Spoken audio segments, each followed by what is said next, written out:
You don't have to print this out. If you want to print it out, take a picture of it, that's fine. But what I want you to do is copy down two things in your notes. I want you to copy down this formula here, and then copy this here, this grid right there.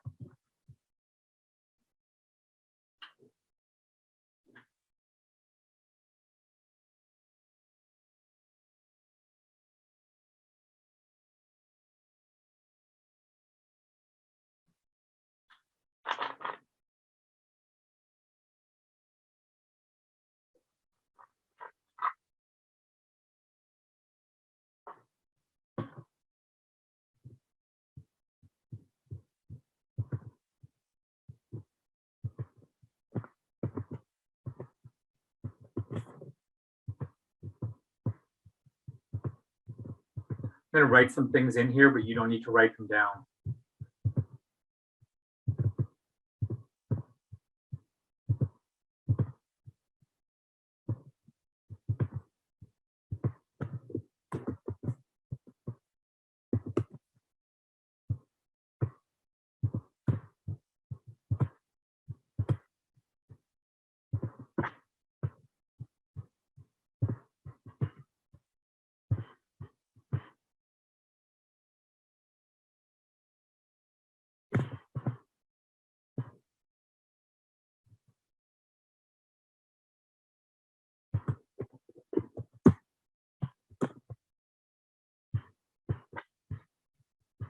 Now copy the way I'm going to write out this formula here.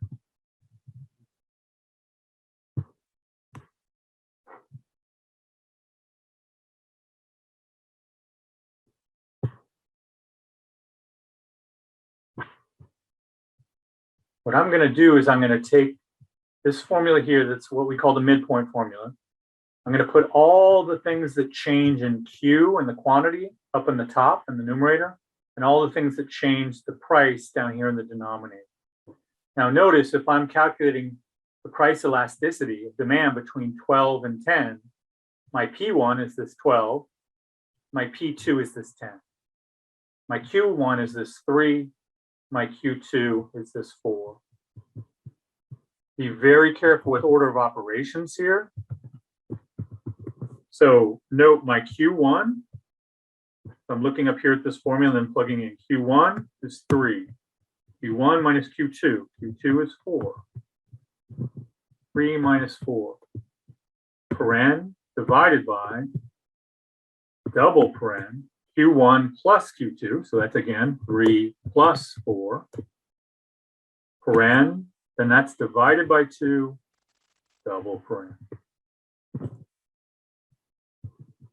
Notice what I've done. I've just populated this top part of the formula with this data here. Now I'm going to do the same in the denominator.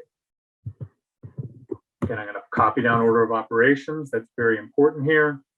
P1 minus P2. So P1 is 12, P2 is 10. So 12 minus 10. Paren divided by double paren P1 plus P2. So 12 plus 10. Paren divided by 2, double paren.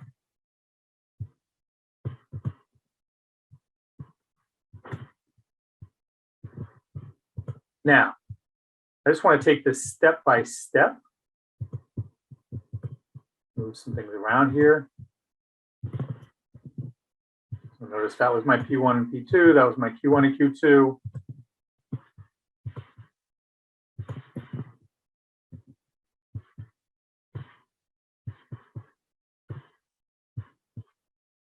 Give myself a little room to do this work. Okay, so what does that all equal to? Let's do this methodically. So if I continue, let's draw a line here for numerator denominator. Let me go step by step. So 3 minus 4 equals -1. Now that's divided by, so now let's do what's in these parens here. That's divided by 3 plus 4. Okay, so 3 plus 4 is 7. But that 7, when I left out a division, this should have a, let's add something here. There needs to be sign for division right there. That 3 plus 4 is divided by 2. So 3 plus 4 is 7. 7 divided by 2 is 3.5. Now let's do this methodically. Let's now do the denominator. The denominator, we had 12 minus 10, which gives me 2. And then that's divided by 12 plus 10, so 22. But that 12 plus 10 is divided by 2. So 22 divided by 2 is 11. Okay, so now do the division there to get our numerator and denominator. Divide, use your cell phones, divide 1 by 3.5 or negative 1 by 3.5 and divide 2 by 11.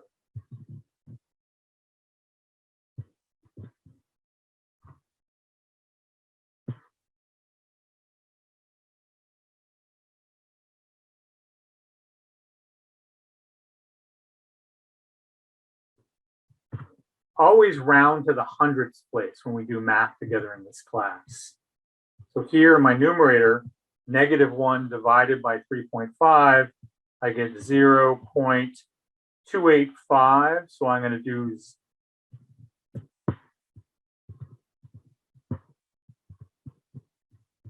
so if it is 0.285, I'm going to do 0.29, round it up to the hundredths place. In the denominator, 2 divided by 11 gives me 0.18181818 reciprocal. So I'm just going to put in 0.18, rounding it to the hundredths place. Now, finally, divide the numerator by the denominator.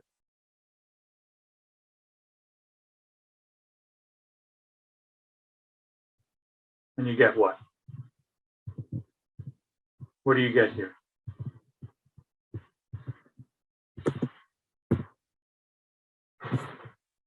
Tell me in the chat box, what answers are you getting for the elasticity of demand?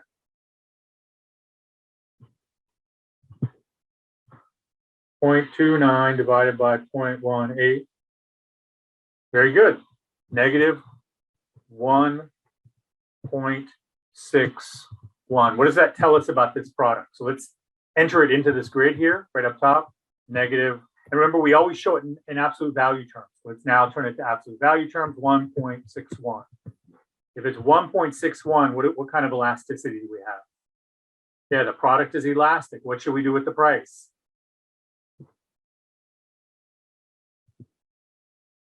The product has an elastic demand at a certain price. We should do what with it? Yeah, good, Peyton, lower it. Okay, so let's see why that's true. Let's now calculate this column here. So total revenue is price times quantity. Calculate total revenue here by multiplying price times total quantity. So the first one, 12 times 3 is 36.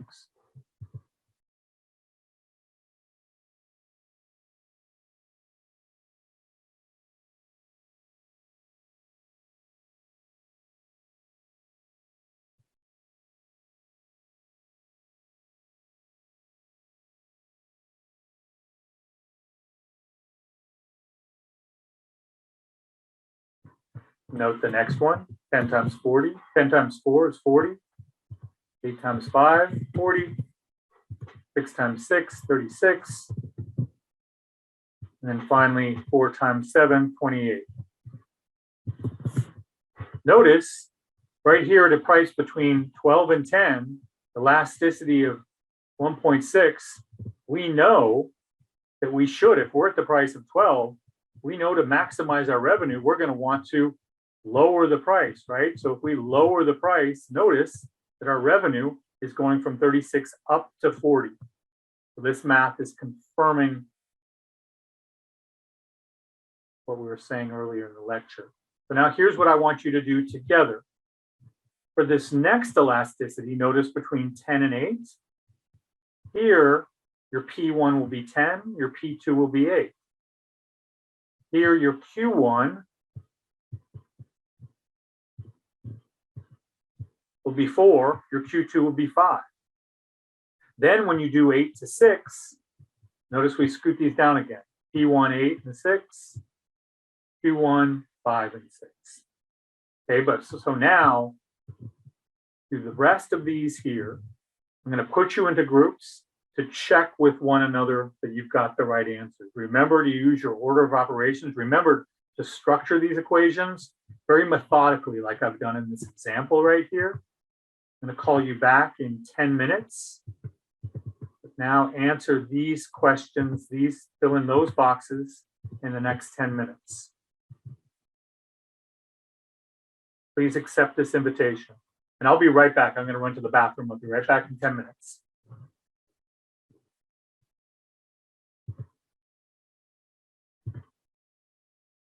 Tell me in the chat box, what did you get for the next 3 coefficients?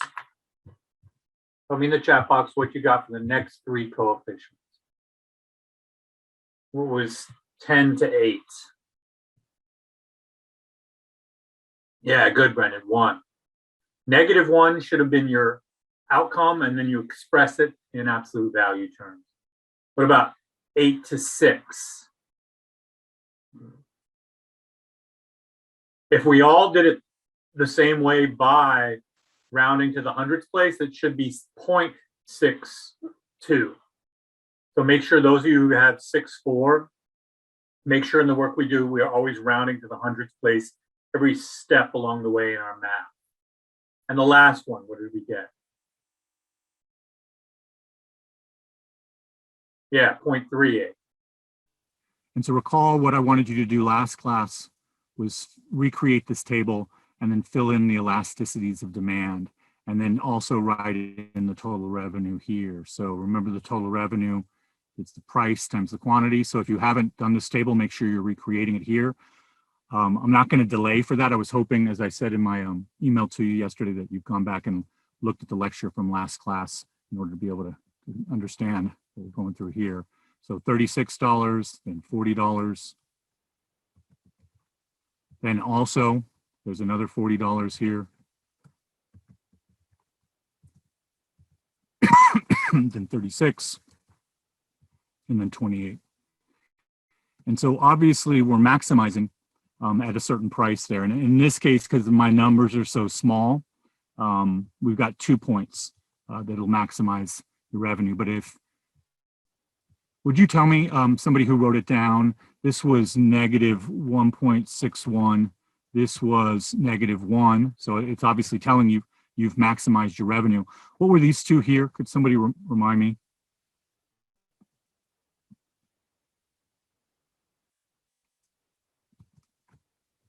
-6.2 and then 3.8. So Caden, you might have just rounded differently.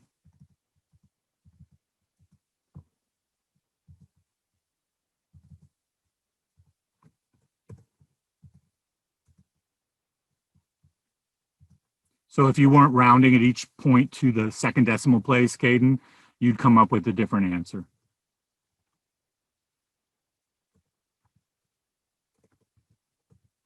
Okay, so now what I want you to do, so you've got that filled in, hopefully already, is then either print out this document or recreate the 2 graphs below. And this is where we're going to really hopefully understand this relationship here. So I'm going to scroll downward. I'm just going to move things out of their boxes, but I'll move them back. So recreate in your notes these 2 graphs right here, and then have E and F in your notes as well.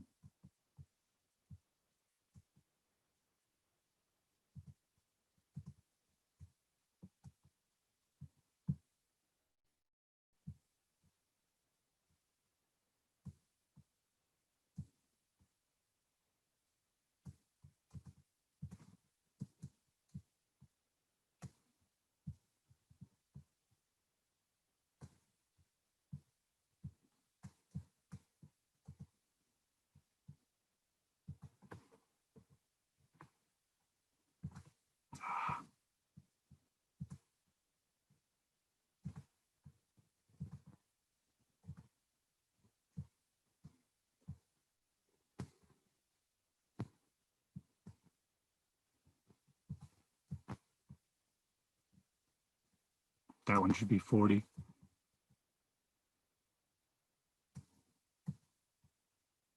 So what we can describe right here down below is both the demand curve and then the total revenue curve.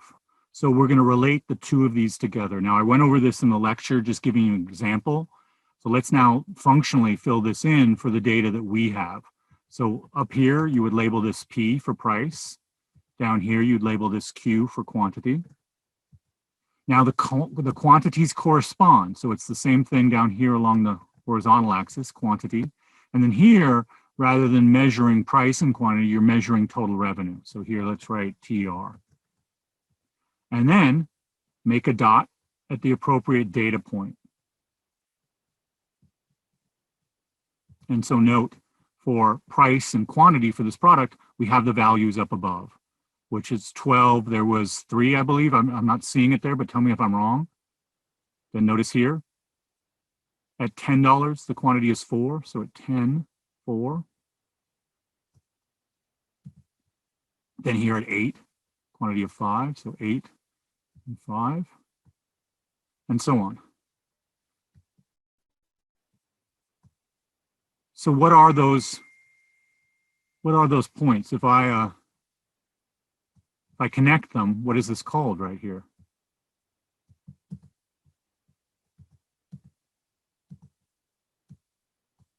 What's it called when you look at the price and the quantity people will want? Good, Michael. It's a demand curve. I'm making this long, making hell. It's really hard for myself here, apparently. And so what you should do now is then draw a line through all these dots here. So that line then is our, draw that line, and then let's label this. What is this? This is the demand curve described by the data above. Now, what we can relate this to, and this should hopefully really get us to understand the nature of changing elasticity mathematically along a linear demand curve with a constant slope. Let's now fill in this total revenue data relative to these quantities. And so at 3, it was 36. At 4, it's 40. At 5, quantity, it's 40. Then down to 36 again at 6. And then 28 at 7. And if you would, then just draw a line through those. And there we don't need to describe this curve as anything because it's simply a plotting of the quantity and our total revenue. Now note what this is doing. So I want us to add something else to our notes. That between 10 and 8 right here, make a little sign there to say that there's some kind of value here. Let's write E sub D equals, and I'm going to put 1 because we always show this in absolute value terms. And then anything above there, anything above where you have E sub D, that means that you have elastic demand. And so here, E sub D is greater than 1. And elasticity of demand greater than 1 means it's elastic demand. Now again, let's do another line from below where demand elasticity is unit elastic or equal to 1. Let's then draw E sub D is less than 1. And so that means this part is inelastic. So let's write that down, inelastic. And then up here for the elastic, say elastic. And then here, after 1, unit elastic.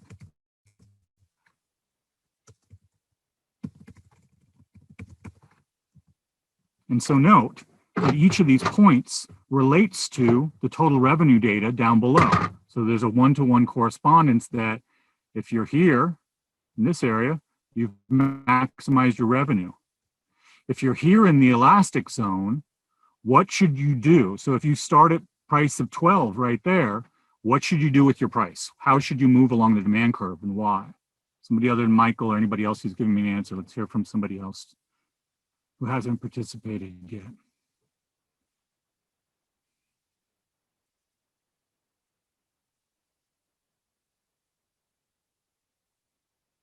look at the data on the right, look at the prices. What do you want to do with your price? Your price is at 12. You want to decrease the price. You want to decrease the price because notice at 12, there's your total revenue of 36.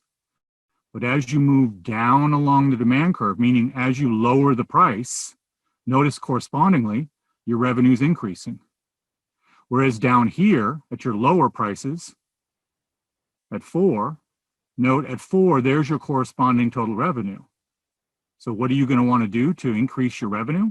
Well, move up along the demand curve that corresponds to the quantity that relates to higher total revenue. So good, Daisy, exactly. You're going to want to raise your price. So that's the simple rule about along a linear demand curve. What do you do? Well, if you have inelastic demand, meaning your customers really don't feel like they have many substitutes, well, take advantage of that in the sense of maximizing revenue by raising your price. Now, of course, you hopefully don't want to do this if it's a life-saving drug and be like some pharmaceutical companies, in my opinion, who what I think price gouge. But bottom line is, if we're just looking at profit maximization, if people don't feel they have any substitutes, then it's a good idea. And in the case that the math proves it, you're going to raise your price, raise your total revenue.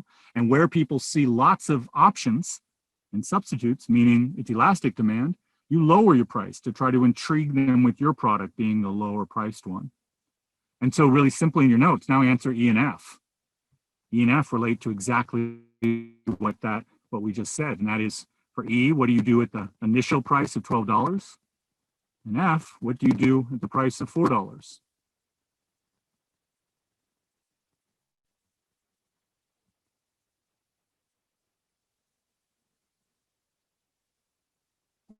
And so what you do at 12 is what?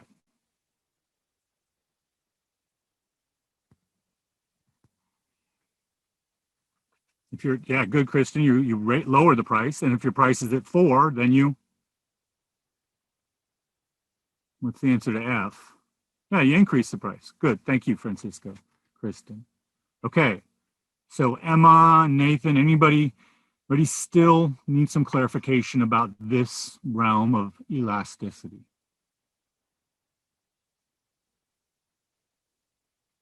This relates to that, I believe, third question in the writing prompt about the nature of a linear demand curve. Excellent, Nathan. Excellent, Emma. Fantastic. Aiden, that's just fine. I hear you. Good. Jack, Francisco, killer. Okay, now, as this class dictates, we move on to something else that takes what we've learned, and then now we build on this idea. So what I'm going to do is I'm going to bring up the whiteboard, and we're going to take some detailed notes, and then I'm going to have you practice the math.